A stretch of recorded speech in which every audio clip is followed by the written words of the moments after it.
of November 2008, 35-year-old Janice Bronwyn Linden landed at the Chinese International Airport.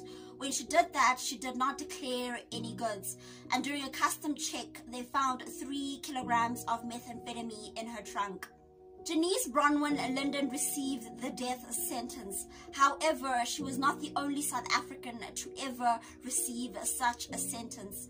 Prior to her receiving this punishment, there were 7 other South Africans who received the death sentence.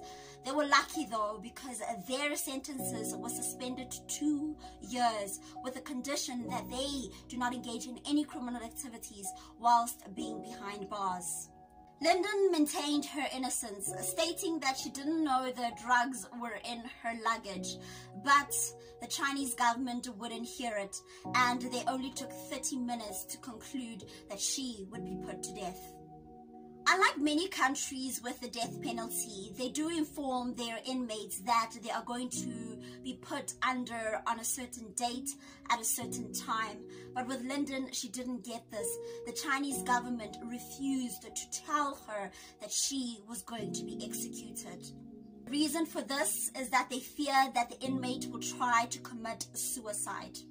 On the day of her execution, Linden's 2 sisters were allowed to see her for an hour. When she saw them, she cried tears of joy, not knowing that this was the last time that they would ever see her alive.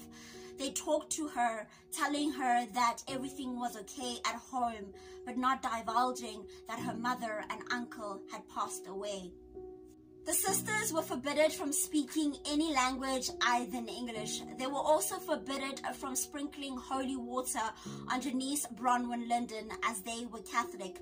But they took away something so important from the family, the final moments of Janice Bronwyn Linden.